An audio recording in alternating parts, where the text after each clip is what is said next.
Welcome to the DSRX podcast, a raw exploration of regenerative relating through vulnerable shares, practical tools, and ecstatic experiments from our own long-term love story. Beyond traditional dominance and submission, DSRX names a new terrain, devotion and service, that include the cycles of RX as a central medicine for integrating deeper power exchange and erotic connection. This is Eric. Welcome back to DSRX.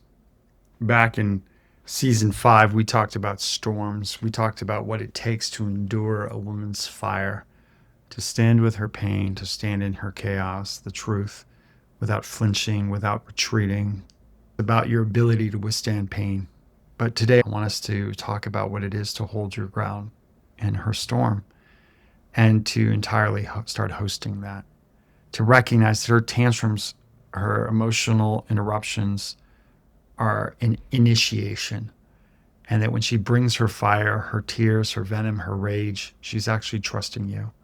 She's trusting you with part of her that refuses to be polite, that refuses to contort and to conform, that refuses to coddle you.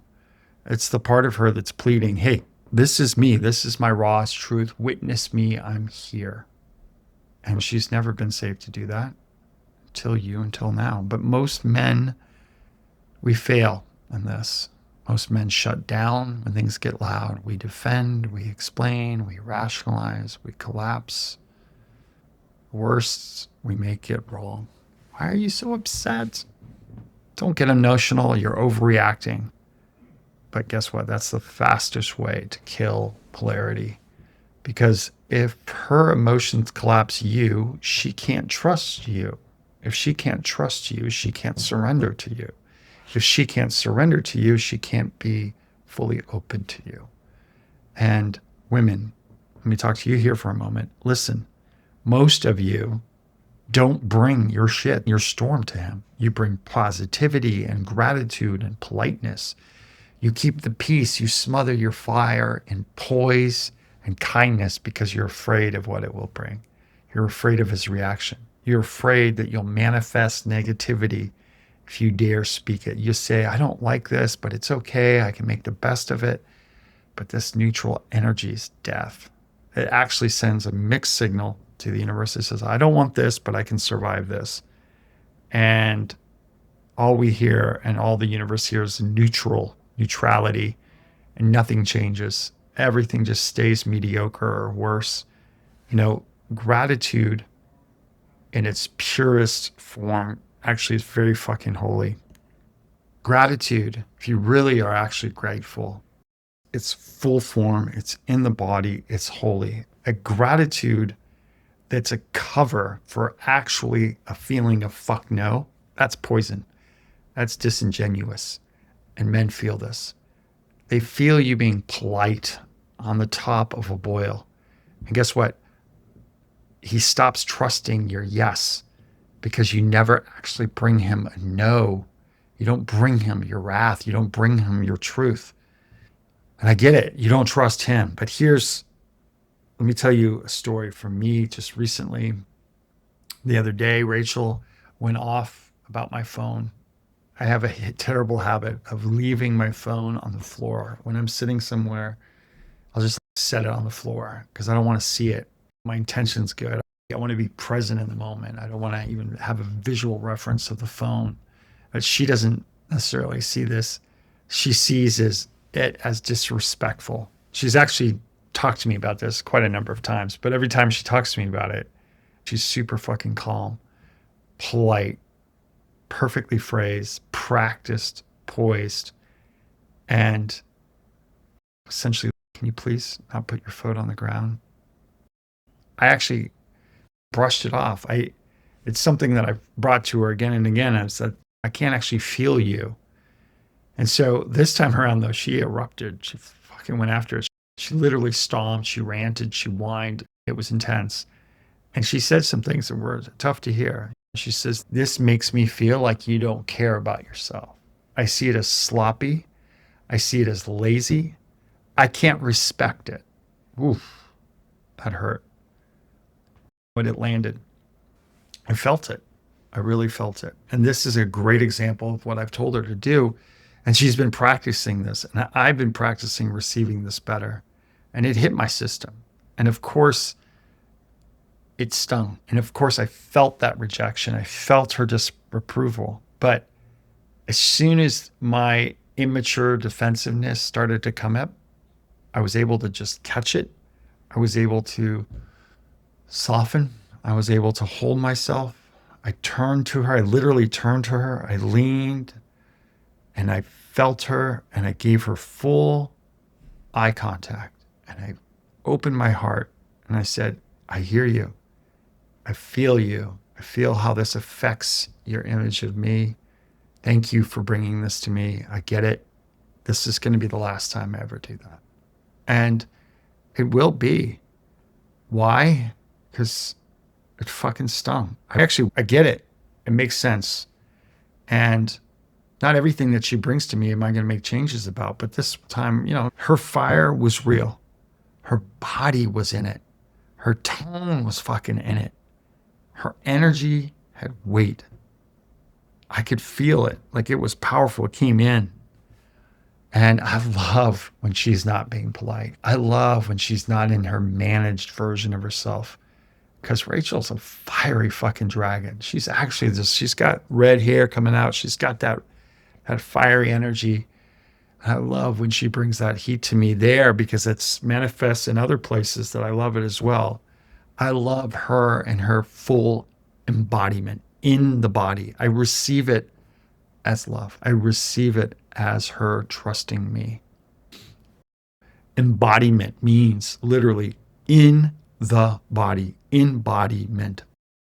This is the key. Emotions are in the body. And if they're just verbalized in the head and we're not allowing them to come through, we get pain. This is the problem. People are not allowing themselves to feel the full brunt of their emotions. Your anger is this heat in the chest, the disappointment.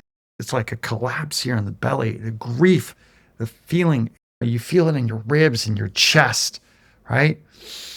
Oh, these feelings, you can't be afraid of them. If you actually let yourself fully feel them, they don't last. They don't have to last if you go all the way there. Stop talking about your emotions politely from the head without letting your body move. He's not going to feel you. You got to let it fucking move through you. You got to be in it. This is why a tantrum can be a sacred thing. Punch that fucking pillow. Stomp your feet. Cry ugly. Let the jaw shake, growl. Sob if you have to. Be fucking messy. Because that body, when it's alive and that truth becomes fucking undeniable and a man receives you there, the whole scene is holy. And he's doing it without being defensive or without fixing. Something happens there. That's polarity. That's electric. That's healing. That's actually a psychedelic experience. That's him holding. That's him when you've got the right set and setting. It's hot. It becomes hot. If she's always polite, always appeasing, always regulating herself so you won't get upset, you actually never feel her death. But guess what? You also are not in polarity. She's the one holding. She's the one hosting. If she's the one having to regulate her feelings to temper you, she's the one who's actually in her masculine. But guess what? She doesn't feel safe to bring it. And this is how relationships die. There's no edge there. There's no rawness there. Because guess what? She stops bringing her edge to you. She doesn't trust you to be able to hold it. She manages you instead of being led by you. Ouch. She's a manager. She's not able to bring her fullness. But guess what? If she starts to be able to rant a little and stomp her foot, let her fucking go there. Actually, we begin to get into a place of polarity. There gets to be a potential of something sacred. And this isn't a performance on her part. It has to be real. It has to be an embodiment of it. This is her trusting you to stop pleasing you. She's trusting you to host her in her truth, in her rawness. And why this is so critical is that if her upsetness and her feeling makes you upset, then you put her in the role of the parent. Most of us didn't have that. We didn't have parents that really allowed us to feel. We had to regulate ourselves to be around them. So we're replicating that. She's replicating that. She has to manage you. She has to regulate you. The polarity flips. This is what good girls learn, right? They learned in childhood, I can't cry. I can't fall apart because if I do, it's upset mom and dad. So guess what? They swallow it. They become masters of self-regulation. They coddle everyone else. And they repeat the pattern with their partners. They start coddling their partners. They start, it's subtle, it's slow. They start like behaving, contorting, confining, constricting. And then their bodies become that. And the sex becomes that. The healing comes when she finally is able to bring it, to bring the rage, the grief, the venom, the energy. And you stay steady. You can hold it. And you're not rigid. You're not armored, but you're steady. And like I said, you're open-hearted. This is when she starts to surrender. This is when she trusts. This is when she softens. And this is when you are attuning. This is when you're connecting. This is when you are feeling her context. This is when this whole situation becomes a psychedelic moment of transformational potential, a moment that can be transformative because you've created the right setting. And literally like the neuroplasticity of the head and the changes, there can be real shifts in the nervous system, shifts that can be truly healing. And vice versa doesn't work. A woman holding for her man can be very depolarizing, but this, as I'm describing it, can bring polarity to this. So men, hear this. You actually need to feel her upset, because when you feel her intensity and you make a change, if that's what you're called to do, you can feel a win there. When she's too polite, when there's no impact, and you don't feel the gravity of the situation, you don't feel any urgency. And actually, and weirdly enough, you don't get to feel a win. Like you don't get to feel like there's an opportunity for transformation there. Because sometimes the transformation is hers, sometimes it's yours. And this is where you get to discern this. So these tantrums can become gifts. It gives you something real to respond to. It gives you a chance to show up. So men, often we don't make changes unless we feel pain, right? Part of this is to actually sit there and feel the pain. That's why we have to have that open heart. Sit there and feel the intensity of the pain. Don't numb yourself. Feel it. I can feel this and I don't have to die. I don't have to collapse. This is what we're talking about, inviting pain to be data that makes for change. We let the sting, right, translate into some action. And it's vital. This becomes where her energy becomes a way of showing you. She becomes an oracle, being like a homing bee, her truth. If you can sift through this, there's the truth in her energy and there's wisdom there. So the storm's going to point also to where you're reactive and where your coordinates are off, where your reactivity is. This is actually beautiful because it gives you more opportunity for growth and well-being as you move and you feel what's happening through her body. You feel her somatic field, her embodied form, and you're able to host that. You're able to be loving, guide this. The crazy thing is this translates into the erotic realm because it's all part of the same field and same body. And you really have this woman that starts living into being this mystic. And this is her gift. This is her gift. So if you can sit there and hold that, she's going to more and more come online in her power. And it's on the other side of a lot of gunk, a lot of stuff that she doesn't want to share. So celebrate her when she's nasty, when she's spitting truth bombs, when she's impolite and brazen. You actually want that fucking wild stallion. So how do we do this? How do we practice this? First and foremost, stop defending. Stop explaining. No excuses, no rationalizing, no counterattack. Just receive it. Just say, thank you. I hear you, and stay quiet. Let her finish. Open your hands up, uncross your arms, drop your shoulders, count 3 slow breaths before you respond. And if you need words, say, I'm with you. I get that. I get the impact. Tell me more. I want to understand more. So breathe through the fire. As her volume rises, as she gets louder, like, can you just sit there and hold that? Can you lengthen? Can you inhale through the nose for 4, through the mouth for 6? Can you feel your feet firmly on the ground? Feel them.